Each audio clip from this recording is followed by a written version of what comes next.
Emas dan Mbak. Emas dan Mbak. Berjilid-jilid ini. Sebelum ngobrol lagi dengan Mbak Au, apa yang akan kita obrolkan ya nanti rahasia. Yang tidak rahasia adalah silakan untuk subscribe di YouTube channel ini, like, share sebanyak-banyaknya, nyalakan loncengnya, dan silahkan follow Instagram @dianipranata. Gitu. Mau ngobrol apa sih, Bu? Kenapa belum boleh pulang? Karena ternyata Mbak Au ini banyak sekali yang bisa kita gali dan bisa kita belajar sama-sama ya, sahabat Diani, kita belajar sama-sama. Hari ini, yang kali ini kita akan bahas soal saya tertarik yang itu deh. Kan Mbak Au, setahu saya dulu suaminya kan bule, bule limbo gitu.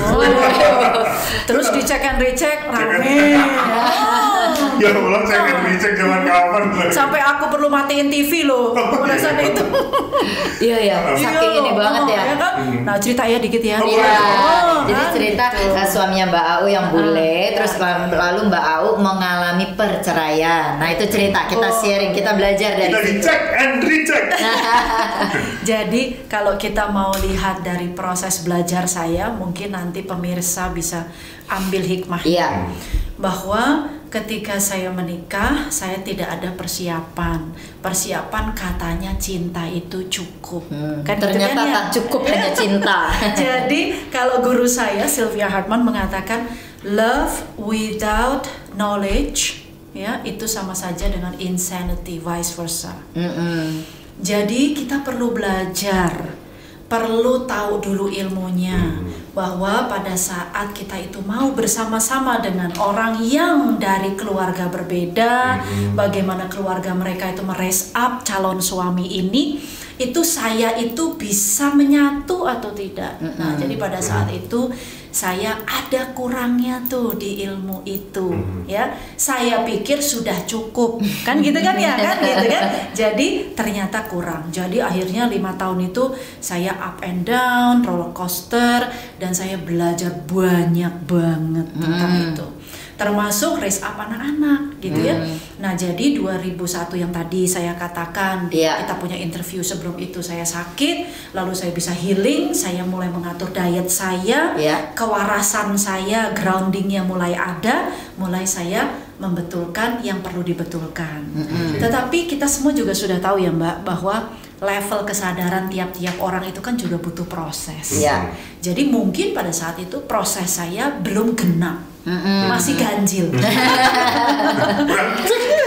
Jadi kurang cus gitu kan. Jadi ketika masih belum genap, ya pasti roller coaster itu membuat badan dan mental sakit. Akhirnya terjadi perceraian. Nah, itulah yang ada pada saat tahun 2003. Tapi setelah itu 2003 Oktober 2004 sampai 2009 saya banyak sekali belajar tentang bagaimana connection heart to heart, kemudian ilmu menerima yang namanya proses basic daripada unconditional love, kira-kira itu.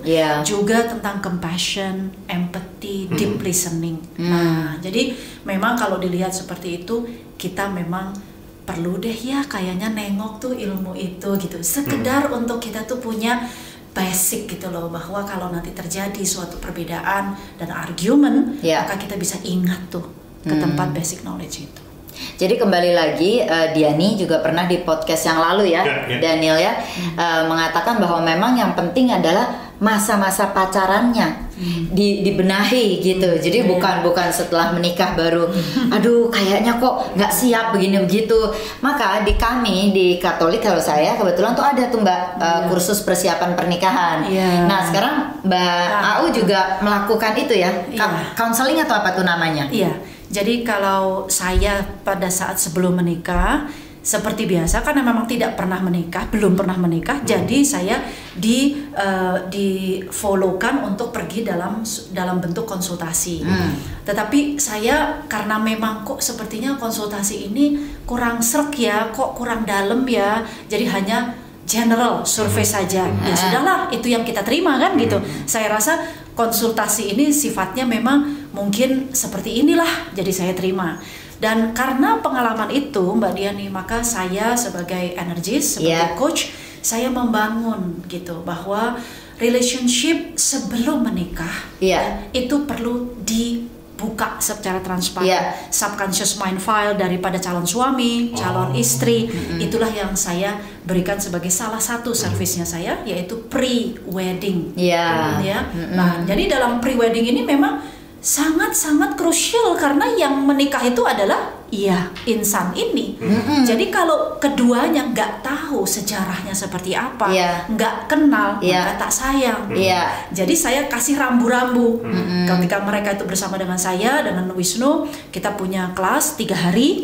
Setelah 3 hari, maka kita konsul. Yang perempuan sendiri, yang laki sendiri. Setelah itu baru laki dan perempuan kita jadikan satu. Setelah mereka tahu masing-masing, karena mereka paham dari 3 hari kelas tersebut, mereka menjadi lebih ngerti gitu. Di mana posisi saya sekarang, status quo sebelum saya melangkah ke pernikahan. Melangkah ke dalam pernikahan. Nah, kemudian setelah itu baru saya akan tanya pada mereka, mau nggak untuk soal keuangan saya bantuin juga. Kenapa? Karena di dalam suatu perceraian salah satunya keuangan juga masuk.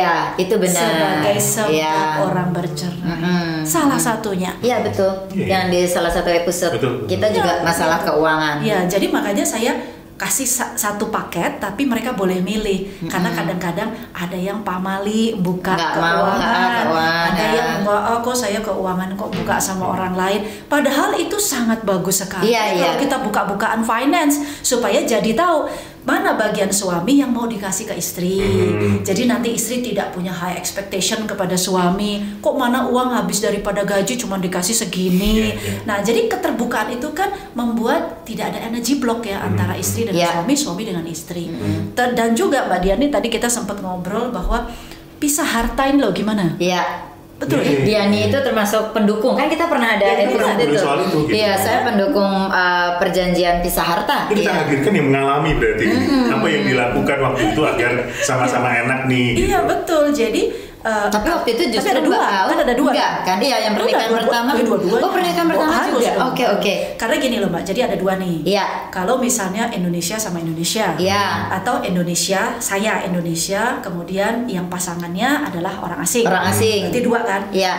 Yang biasa terjadi, yang sudah common adalah itu terjadi di pernikahan yang beda negara, mixed marriage. Kenapa? Karena di mixed marriage itu tidak bisa perempuan Indonesia yang tidak menggunakan kesepakatan dari hasil kesepakatan yang mereka buat sebelum akad nikah dilangsungkan, yaitu pisah harta, untuk si perempuan orang Indonesia bisa membeli tanah atau properti di Indonesia. Itu nggak boleh itu kan? Terkait di undang-undang agraria. Maka itu perempuan Indonesia harus punya pisah harta, kesepakatan pisah harta, sehingga laki-laki yang orang asing dia tidak bisa beli tanah atas nama dia. Kalaupun memang dia mau beli tanah berarti atas nama istri. Nah, di dalam kesepakatan tersebut, di dalam surat tersebut sudah secara detail bahwa suami paham, mengerti bahwa properti ini adalah sudah atas nama istri. Jadi harus ada agreement secara heart to heart bahwa kamu nggak apa-apa ya, gitu kan? Hai suami, suami juga ikhlas memberikan. Karena itu sudah stated, apapun yang atas nama istri, ya memang sudah punya istri, gitu. Dan itu aman. Yang satu lagi yang belum jadi budaya. Indonesia dengan Indonesia, gitu. Tetapi saya pun juga mengalami cukup banyak klien-klien saya yang Indonesia dengan Indonesia, mereka tidak punya perjanjian pisah harta, akhirnya rebutan, akhirnya anak yang jadi korban, atau bankruptcy juga kerap terjadi. Karena kadang-kadang kartu kredit dipakai oleh salah satu pihak, nggak ngerti siapa yang mau bayar. Ketika terjadi keputusan pengadilan di perceraian, suami diminta untuk berikan hak tanggungan kepada mantan istri dan anak, tapi tidak dijalankan. Lalu semua kartu kredit bagaimana urusannya, asuransi bagaimana urusannya. Nah, hal-hal seperti itu kan akan mempersulit soal. Makanya sahabat Diani harus lihat itu masalah perjanjian pisah harta. Ada episodenya, saya lupa episode berapa. Tapi ini Mbak Au membuktikan sekali lagi bahwa berguna. Sangat berguna. Jadi banyak yang bilang kan perjanjian pisah harta tuh kayak kok ini sih doain bercerai, bukan. Itu sebenarnya justru proteksi. Dan saya memang tidak melihat itu sebagai sesuatu yang putus di satu pihak ya, sehingga pihak yang lain menjadi tidak adil. Tidak gitu. Kan kita kan di antara kita sebagai pasangan kan bisa terbuka gitu loh, bahwa kamu menikah dengan saya yang orang Indonesia, kemudian hak agraria, undang-undang agraria seperti ini, undang-undang ketenaga kerjaan juga seperti ini. Jadi gimana gitu, pasti ada kesepakatan kalau dibincangkan di awal, pasti ada. Lalu mau tanya yang itu Mbak Au, yang tadi kita ngobrol, yang cerita Mbak Au apa berjuang untuk kewarganegaraan ganda untuk anak ya. Kalau harta kan ada suratnya nih, kalau anak apakah pisah anak gitu kan? Betul custody ya kan, ya Allah. Jadi di tahun 2003 saya bercerai, 2004 saya struggle, saya habis total, karena itu saya betul-betul harus memisahkan diri saya dari segala-gala yang pernah saya kerjakan untuk saya kontemplasi, untuk saya muhasabah. Tahun 2004 Januari saya mulai muhasabah, kemudian go on, tahun 2005 saya mulai naik lagi, alhamdulillah. Kemudian 2006 saya diajak oleh Enggi Holt, itu dia ketua daripada KPC Melati, yaitu keluarga percampuran ya, keluarga percampuran ibu ya Indonesia. Kemudian mereka dengan banyak lagi, ada Ratna Asri, kemudian juga ada Dini, mereka ternyata sedang mengusung ya rancangan undang-undang yang baru untuk tentang kewarganegaraan anak hasil daripada mixed marriage. Mixed marriage. 2006 itu sekitar Januari, saya mulai join Februari. Jadi akhirnya kita long march ya, para ibu-ibu nekat ini pergi The power of emak-emak kalau sekarang. Pergi ke DPR, dengar pendapat, kemudian diterima oleh fraksi, kemudian semua, sambil juga di antara salah satu hearing session itu kami semua memiliki ide, kita bawa ibu-ibu sebagai korban daripada undang-undang kewarganegaraan untuk si anak yang berat sebelah. Gitu. Karena kan pada saat itu contoh anak saya itu tidak mendapatkan kewarganegaraan ibunya. Jadi dia mau nggak mau harus kepada bapaknya. Nah itu mendapatkan banyak sekali kesulitan, karena bisa saja dari hearing session dan pengalaman si bapak ini mungkin kurang jujur, mungkin kurang baik intentionnya gitu ya, ada banyak kawin kontrak juga gitu kan ya Pak. Nah jadi akhirnya memanfaatkan situasi gitu, dan bisa membawa lari anaknya, deportasi anaknya dengan alasan macam-macam, sehingga ibu Indonesia bisa kehilangan haknya untuk hak asuh anaknya. Nah itu sangat miris sekali, dan itulah yang menjadi salah satu hearing session tersebut sangat sukses pada hari itu, yang memberikan air mata banyak sekali anggota DPR, yang akhirnya Slamet Effendi Yusuf almarhum, Pak Slamet Effendi Yusuf, juga Pak Lukman Hakim Syaifuddin yang dulu Menteri Agama, itu dua orang mereka itu beliau yang saya lobby. Saya share pendapat-pendapat, rancangan-rancangan daripada Enggi Holt sebagai konsultan hukum kita, ketua daripada KPC Melati. Kemudian saya berbagi kepada mereka untuk meminta empati mereka supaya undang-undang ini bisa goal. Dan undang-undang itu tidak pernah ada yang bisa menggolkan. 28 tahun, subhanallah, itu saya dengar begitu mah. Betul, 28 tahun gak pernah bisa dirubah. Kenapa? Kan di Indonesia itu azasnya mengikut garis ayah. Iya. Gitu. Jadi jadi akhirnya kan tergesek dengan ke situ, ya gimana cara ngaturnya, gimana? Akhirnya keluarlah rancangan daripada kami yang membuat kelegaan, yaitu kita tidak merubah agraria karena long way to go. Kita juga mau melindungi properti kita, juga undang-undang ketenaga kerjaan. Kemudian kita usung yang ini aja ya, gitu. Kita usung anak yang hasil daripada mixed marriage ganda kedua. Sampai umur 21 tahun. Sampai umur pertama 18 dulu tuh Mas. Jadi 18, kalau memang anak itu sudah bersedia, 18 tahun boleh. Setelah itu boleh dipertimbangkan lagi, bener nih, udah nih, sampai 21 ya. 21 itu terakhirnya. Milih. Milih. Tapi kan 21 memang sudah dewasa. Maksudnya kan sudah bisa berpikir lah mau milih yang mana. Jadi akhirnya sekarang bisa ya kewarganegaraan ganda kalau untuk anak-anak yang hasil pernikahan campur. Betul, ya bisa. Jadi anak-anak saya alhamdulillah, karena pada saat itu juga anak-anak saya karena kekurangan biaya, kan saya kan mulai dari zero lagi, saya nggak bisa ngurus kitas 3 tahun. Baik. Jadi ikut bapak saat itu? Enggak, sama saya alhamdulillah, karena kan inkrahnya kan persetujuan daripada pengadilan kan dia masih mumayyiz, masih di bawah umur. Jadi anak-anak ikut ibunya dan tidak ada salah apa-apa antara kami. Gitu. Kami tidak ada kesalahan yang seperti misalnya affair atau tidak ada, kami clean case. Jadi akhirnya pengadilan memutuskan. Tetapi karena kurang dana, saya start all over again, terjadinya finance itu yang tadi saya katakan, maka saya tidak bisa mengurus kita.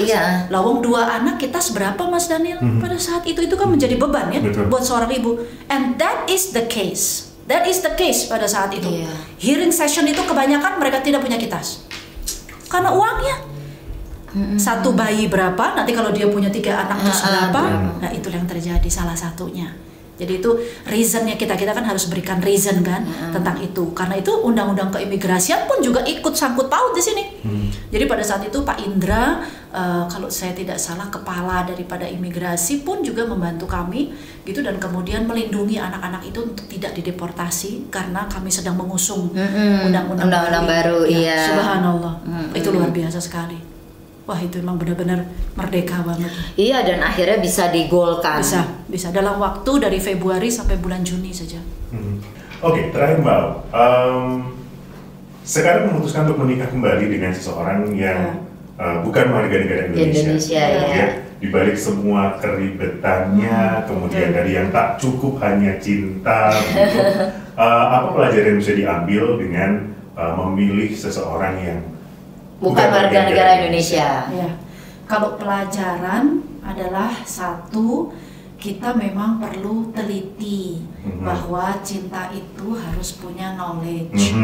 Artinya knowledge itu bagaimana perjanjian di antara kita, bagaimana nanti upbringing anak-anak, bagaimana antara kita berdua itu juga perlu obrolan yang tidak singkat. Itu adalah lessons-nya, highlights-nya.